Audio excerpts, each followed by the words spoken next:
Hello everyone and welcome back to another My Singing Monsters Composer Challenge video. So it's been a while since I did one of these challenges, so I thought I'd do something that is kind of not fun for me, but I feel like that's kind of the typical. But basically, as you know from the title, I picked what I deem as some of the worst monsters in MSM Composer, and I took all them and I decided to make a song out of them, so that's what we did today. So this idea was inspired by Silver's video that they made a few months ago, I believe, so I was like, you know, that's a good idea. I'm gonna kind of do my own twist on it and pick some of my own least favorite monsters, so here we are. So with that being said, I have picked out 12 monsters that I feel are the worst monsters in the app, which are Blabbit, Entbrat, Grumpyre, Hoola, Jeeode, Nebulob, Punkleton, Rare Noggin, Rare Shrubb, Schmoochle, Shrubb, and Spunge. I'll be sure to go over these monsters briefly once I get to them, but I do feel like I talked about all these monsters pretty well in the recent video I made where I ranked every monster on a tier list. So yeah, make sure to check that out if you haven't seen that already. But anyways, let's get to the first monster. So to start off, I'm going to go with the monster I use the most, which is Schmoochle, which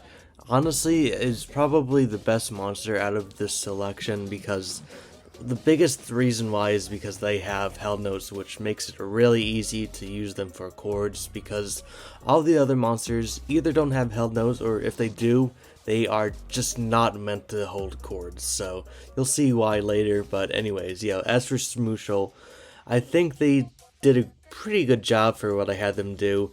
They're mostly the main melody for a lot of the song. There are some other monsters who took the spotlight in different parts, but for the most part, Schmoochle kind of carried the song. I think what makes them the hardest to use is that their voice is just not preferable a lot of the time for songs, so that's why they made it onto the list. But other than that, they are a pretty good monster, but they do have a split staff, so can't forget that. But yeah, with that being said, there's not really much to Schmoochle other than them doing a few chords and being the main melody at a few times. So I'll let you all listen to the Schmoochle part.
For Hoola, she was kind of the second ever monster I used melodically in this song, so I wanted her to be like a call and response type monster with Schmoochle. So I kind of used her to help balance with Schmoochle so that things kind of flowed better, I would say. So yeah, I mean, the reason Hoola is bad is initially she sounded so bad. She was honestly off key and it was very bad, but they did fix that though, which thank goodness, but she still doesn't sound anything like her main game counterpart. But I didn't really do much with Hoola, so with that being said, let's see how she sounds. Yippee yay, yippee yay, yay, yippee yay, yay, yippee. Yippee yay, yippee yay, yay, yippee yay, yay, yay, yay, yay, yippee yay. Yippee yay, yay, yay, yay, yay, yay, yay, yay, yay, yippee. Yippee yay, yay, yippee yay, yay, yippee. Yippee yay, yippee yay, yippee yay, yay, yay. For Jeeode, I felt like Jeeode was probably more of like a later thought for me, but basically I kind of just wanted to give Jeeode like an impact type of part where kind of just highlighted like the strong beats, along with doing a little bit of flair here and there to make things a little bit more fun, where it felt a little bit empty melodically. So that was very much just the gist of what I did with Jeeode. There's not too much. I also layered them with Punkleton later in the song because I felt like that Punkleton part needed to be highlighted a bit more. So with that being said, the reason Jeeode's on here is pretty obvious if you have used the app at all. But basically, Jeeode does not sound too good.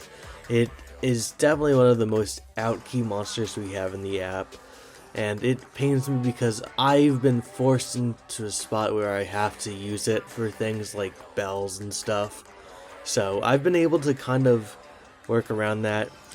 My tip to you is if you're struggling with it, just try to use the highest octave that you can, because it sounds better higher up on the staff. So yeah, that's really just the biggest tip I can give. And maybe if you can help it, try not to make it the main focus of your song, you know? Layer it with something, or, you know, make it a background part, something like that. But anyways, yeah, with that being said, it's hard to use, but I think it worked out pretty well here. So here's how it sounds.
For Grumpyre, it was another one of the first monsters I used. I kind of just instantly thought that I want to use it as like some sort of base, because it's the closest thing I feel that we have for this song. It did the same thing over and over again in the song, so it's not very exciting, I'd say. But as for why it's here, it's very lackluster, I'd say. It doesn't feel like it encapsulates the Grumpyre feel that we all know and love from the main game, similarly to Hoola. And it has a split staff, one of the sounds being a 2-in-1 note, or, you know, a double syllable, either or. All that adds up to be something that's not super preferable, so with that being said, here's the Grumpyre part. For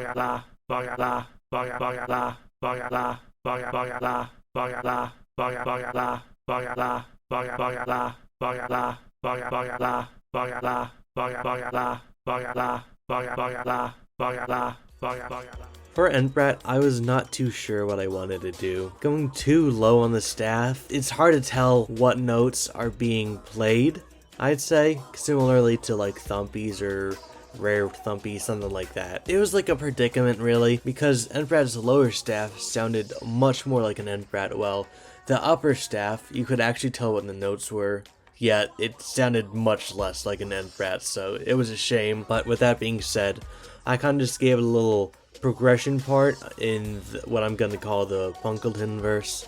So, with that being said, it's nothing crazy, just a few octave things, but yeah, here's how it sounds.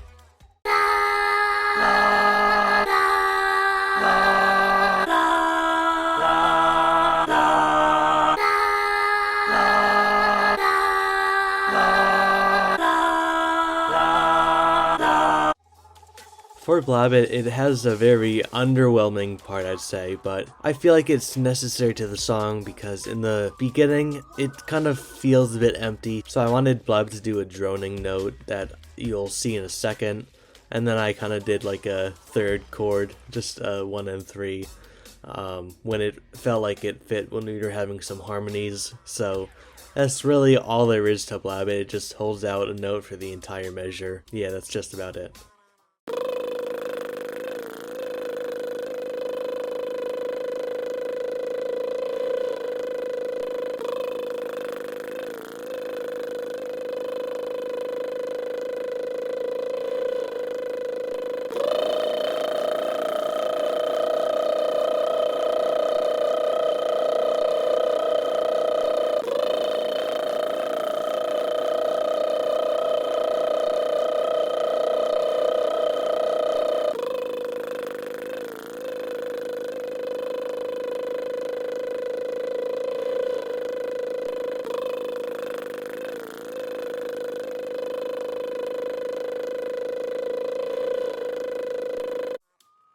You've heard me talk about Punkleton a few times now, so might as well talk about Punkleton this time. So, with that being the case, Punkleton kind of just transitions the song into something new.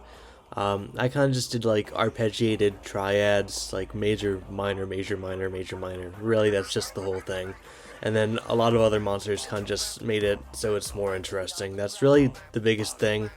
And then after that big thingy with him, he then kind of just like descending like scales of different sorts.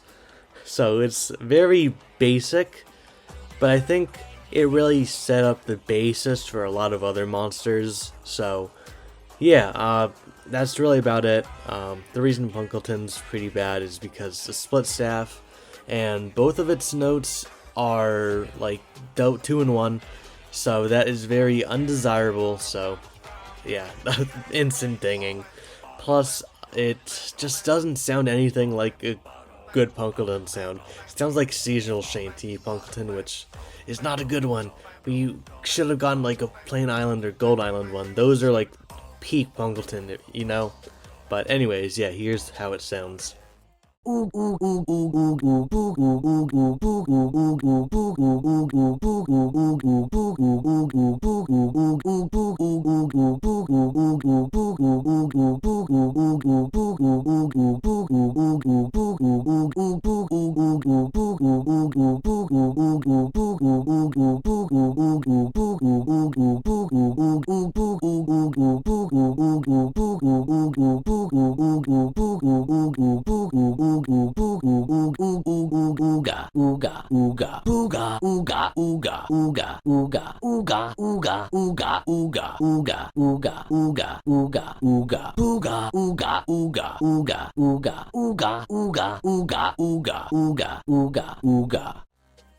Next up we have Nebulob, which is very underwhelming, not in the same way as Blabbit, but honestly I just used Nebulob to spice things up when we got to like the Schmoochle solo. I kind of just wanted to again do some arpeggiated stuff before we got to the next verse per se. So that's kind of what I did. I wanted to use Nebulob as a quick little transition into the Punkleton verse. So nothing crazy, it's just like one verse. Nebulob is definitely something to work with.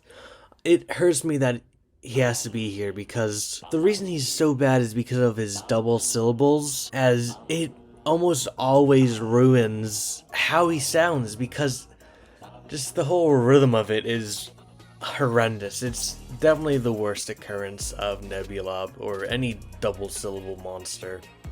So it's a pain because his vocals, he has a really good range, so it's a shame that he has to be so low here, but with that being said, here's how he sounds. Next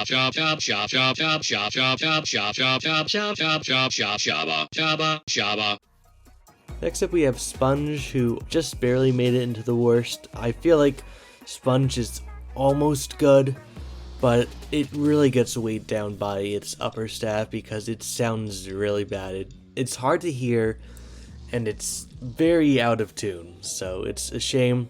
but again, it's very similar to Jeeode, except a little different, you know, because like it's almost a reverse, because Sponge's lower staff is really good while its upper staff is actually pretty bad. So yeah, it's a shame. But anyways, I used Sponge just for chords and a few impacts for the very end of the song. So nothing really more outside of that. I also used them to fill in some of the empty space in the very beginning of the song. So, you know, they were here and there and a little bit of everywhere. So that was fun. But with that being said, here's how Sponge sounds.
Now we can move on to the minimal percussion, which is just one percussionist and two vocalists, so yikes. But yeah, just starting off with the rare Noggin, I've never been a huge fan of them, and yeah, they kind of did stuff. I didn't know how to use them, because they didn't have anything that stuck out to me as like a bass, a snare, a hi-hat, you know? They just had sounds that I could use, so it was hard to figure out what I could do, but with enough, you know, just tinkering and messing around, I came up with something that played throughout the entire song. So I think it works. It's not my best work, but it gets the job done. So here's how Rare Noggin sounds.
So next up we have Shrubb, which I had to use as like the bass and snare of the song. It was definitely better to use than Rare Noggin, but by no means is it the best thing I could have used, and that's kind of the point of this video. Their sounds are so bad, they're gross and very random. They're not beatboxing by any means, but it's whatever. So with that being said, I think they did a good job.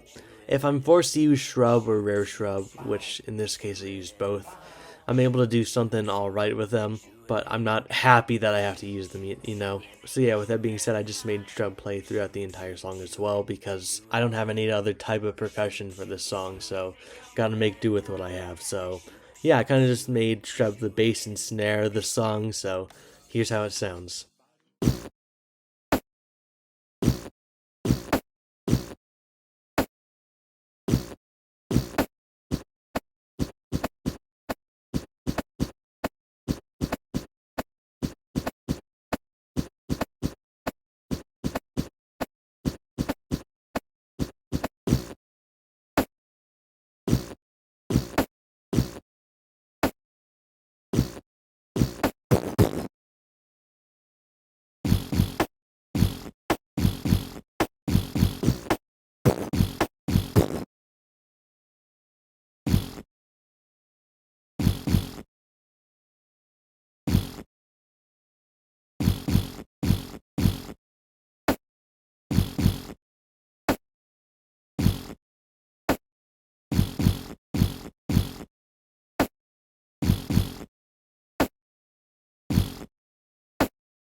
And finally, as for rare Shrubb, I kind of just took it and filled in the empty spaces that common Shrubb didn't use, so that's really about it for that. There's nothing much else to say, kind of like hi-hats per se, like a hi-hat equivalent, something like that. But I really like their sounds, especially in comparison to Shrubb. For everything on here, I think they're one of the better ones, so with that being said, here's the sound.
And with that, I realized I forgot to mention some key things. So as for the song's information, I was like, let's go on theme with this, let's use an annoying tempo, let's use a very annoying key signature, and let's use a really, really awkward and weird time signature. So with that being the case, the BPM was 109. It just struck me as a weird tempo because it wasn't even, and it wasn't like a dividend of 5, so it was like, ooh, ew. So yeah, that was the BPM, which is, it worked, I guess. Plus it was slow, so that was like another oof up there. But yeah, on top of that, I also used 7/2, which is a very uncommon time signature. I feel like out of everything we had, that's the one I have the least experience with. I personally like 5/4 and all that. I like 11/4 kind of.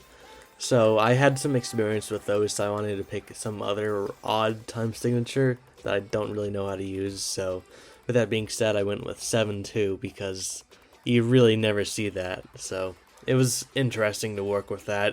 It kind of felt like it had hiccups at some times because of it, but I think I made it work. But yeah, I don't know, it's hard to say. I kind of treated it like 8/2, but minus a beat, so that's kind of how it might sound to some of you. But anyways, as for the key signature, I went with the grossest one in my opinion. I've never been a big fan of flats, so I went with C flat major, which, boy, that's all, what, 7, 8 flats? So it was rough, it was weird. It's basically just B major, but stupid. I know it's theoretically not that, but you know what I mean. But anyways, yeah, I went with those to mess with me even more because, ew, worst time signatures, worst all of that. So with that being said, enough talking, and here is the final product. Enjoy.